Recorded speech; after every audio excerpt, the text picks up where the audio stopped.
Okay. Minister just left, but Minister Nazmi Nick Ahmad, Mr. Farouz Nada, and Mr. Nahadika, distinguished speaker and participants. It's my pleasure to be here with you and be invited to give a presentation on enabling meaningful outcomes on COP28. It's not a topic that I speak about a lot, but I try to make it as interesting as possible because I know that many of you may not be very much engaged in the process on COP. So I would like to give a little bit of background to help you to understand a little bit and maybe have more enjoyment following this whole climate process and the expectations for COP28. I'm invited on behalf of the RCC Asia Pacific, one of the UNFCCC's regional collaboration centers based in Bangkok. Yeah. And yeah, as I said, I'd like to give a little bit of an overview of the UNFCCC and the UNFCCC processes and what are the COPs, why are they important, how do they work a little bit. Then especially for this COP28 coming up in Dubai at the end of the year, the GST, the Global Stocktake, is one of the important processes. It's the first time this process is taking place. Also a little bit on how business can get involved, introducing the RCC and the work of the RCC in the region. So also opportunities to engage with the center. Okay, so what is... Okay. Cannot see my slides. What's the UNFCCC? So the UNFCCC is the Secretariat of the United Nations Framework Convention on Climate Change. So usually UNFCCC, or can also be referred to as the UN Climate Change, is the UN agency that is mandated to support the climate process and support countries to mitigate and adapt to climate change. The UNFCCC, the Framework Convention, was signed in 1992.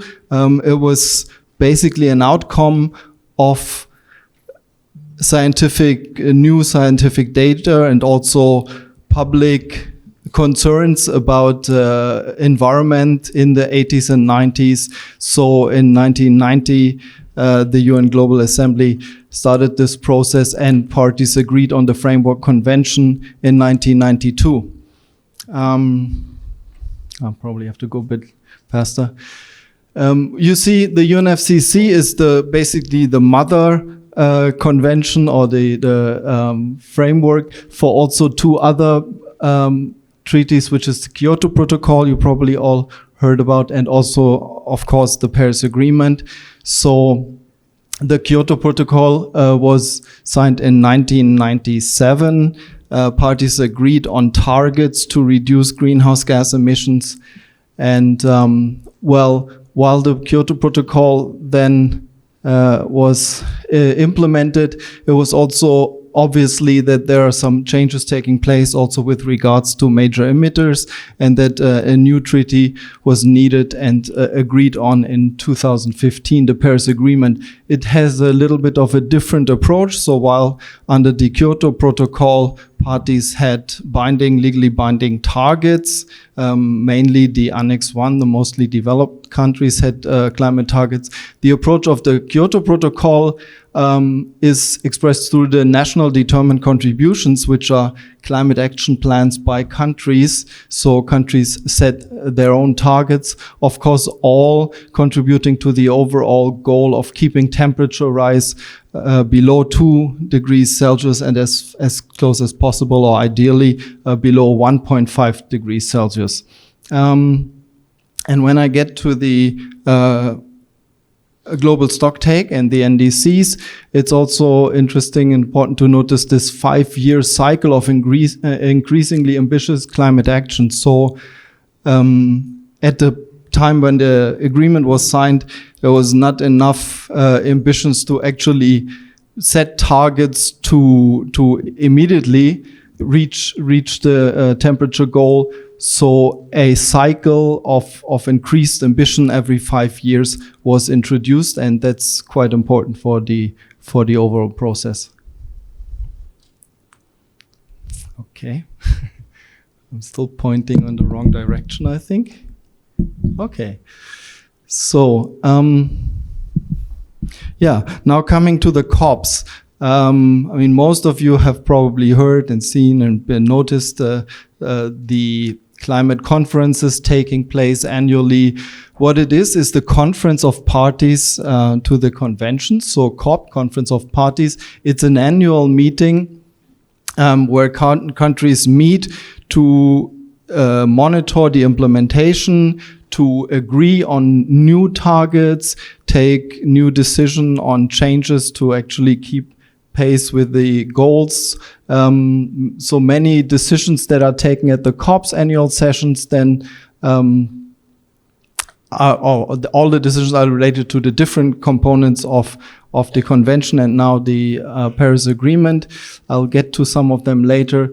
So what happens at the COPs are the negotiations on new decisions. Also the COP gives mandates for special events and for action, introducing new mechanisms. And also what's happening, mobilizing action. So the NPS, the non-party stakeholder events and the president's initiatives has also become a very important aspect of these climate conferences.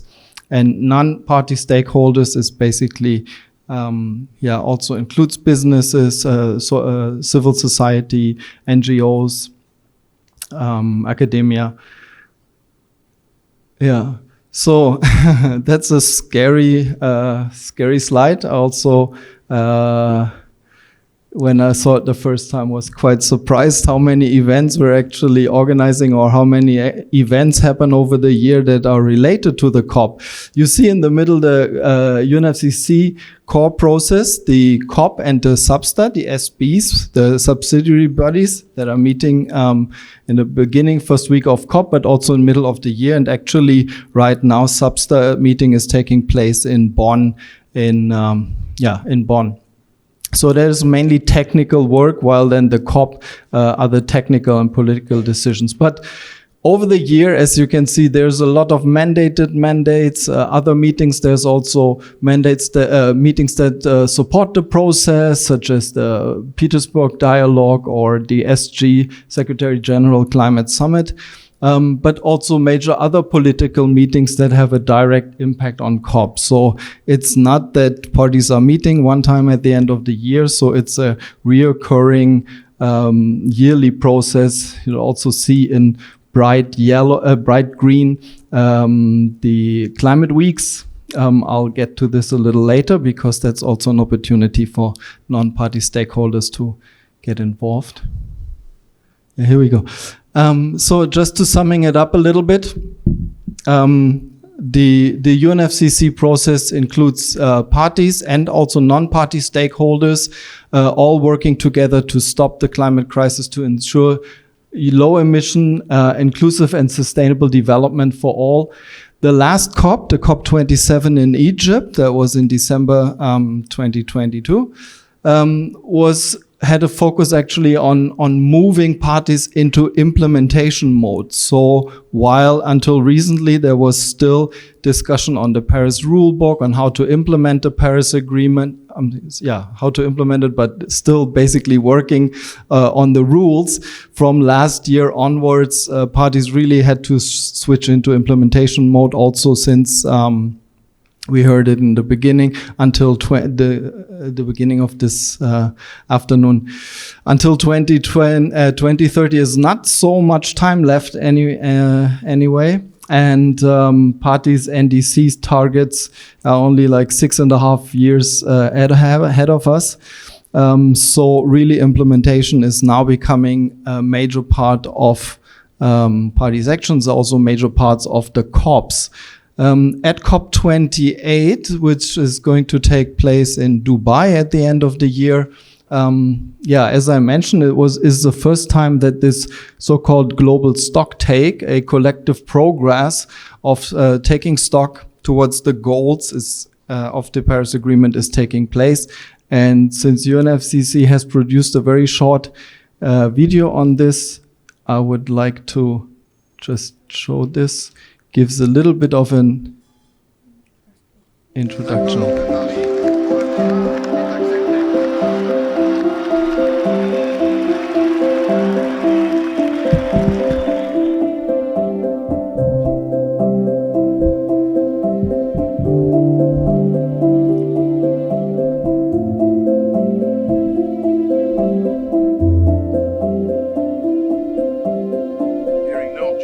It is so decided.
Okay.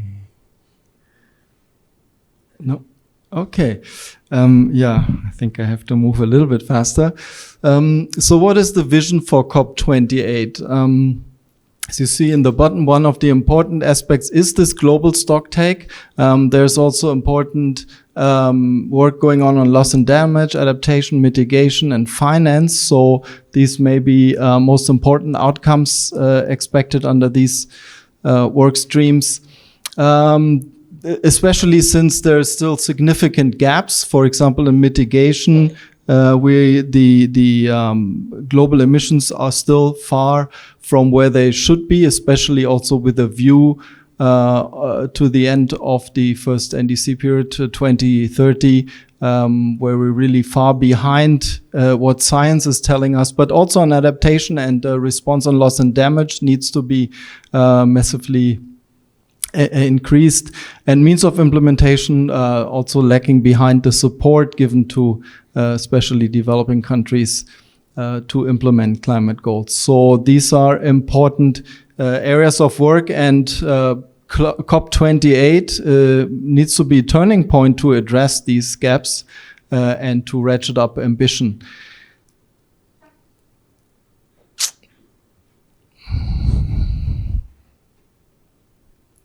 Okay.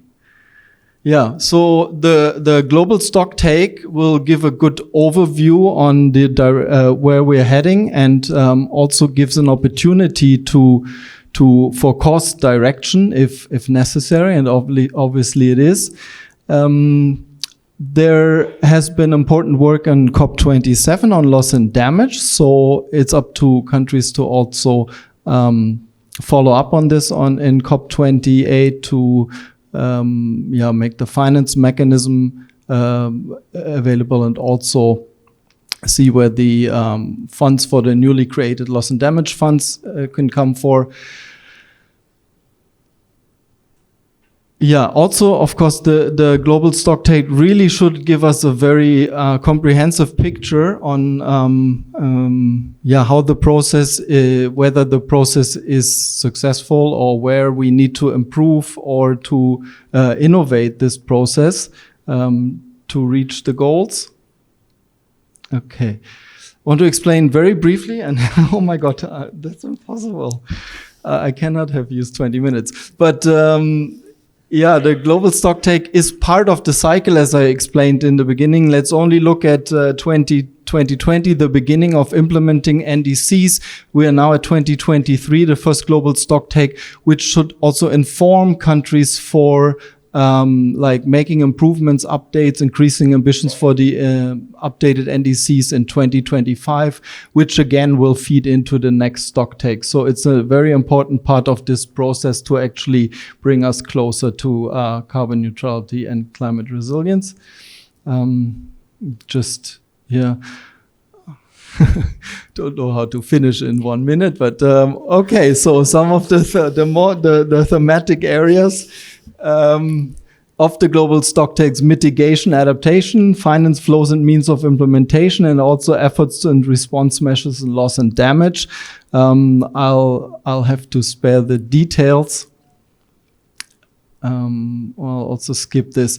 Yes, you can actually see the whole COP through the lens of the global stocktake. So on loss and damage, as I mentioned, is important to design the fund and unlock funding, adaptation, the global goal on adaptation, and also adaptation finance will be in the focus. Mitigation, moving closer to the 1.5 Celsius pathway. On finance, again, scaling up international climate finance, and also to reform maybe the work in multilateral development banks are working, and development banks as a whole, to actually make finance flows more in line, bring it more in line with the Paris Agreement temperature goals. Just transition is another very important work area. The work program was just launched, or needs to be launched, is under development. The President's initiatives and also the Marrakesh Partnership for Global Climate Action gives space to non-party stakeholders. So these are all important elements that we need to watch out for at the upcoming COP. Okay, this is what's happening in right now in Bonn, so I'll also skip this quickly. I think I'm losing most of my time with the changing the slides. I just wanted to bring this up very quickly because also for private sector, it's usually one of the interesting elements. So Article 6 is being, well, the rules, the technical details, everything is being finalized. And we see already some kind of implementation under Article 6.2, cooperative approaches. And the mechanism, again, the supervisory body is working, SBTi is working on technical details. So this is all in the making, and we really see countries getting ready. I think private sector not so much on board, but very interested. I want to skip that. It's not good. Okay. Private sector usually very interested to hear what's happening under Article 6. So as I mentioned, it's not fully operational, but especially under cooperative approaches, Article 6.2, bilateral cooperations between countries are already happening. And it's really up to countries now also to bring their NDCs or bring their Article 6 strategies in line with NDCs and long-term strategies, and see where do we want Article 6 activities to happen, how can we engage private sector, set the right signal of sectors, technologies maybe that would be eligible in countries. So all this is ongoing, and hopefully by next year at some point we'll have this this mechanism in place, while again bilateral cooperation already happening. I wanted to quickly mention that one of the focus of work of the RCCs and UNFCCC is capacity building in the next couple of years, starting this year, next year, and continued on Article 6. So there's definitely a lot of space for engagement of countries, but also non-party stakeholders with the RCCs. And since Article 6 is actually the only part of the Paris Agreement that directly engages business and private sectors, so usually that's of most interest. So I'll skip the centers. I'll skip the team. That's actually not so. Yeah, maybe I'll bring this as my last slide, cut it short a little bit. I mentioned the regional climate weeks. So UNFCCC is with partners in the regions, organizing these climate weeks. These are annual meetings that are happening in the region, usually build momentum towards COP, and it's usually a very good opportunity to engage with other actors and to see what's happening and give input.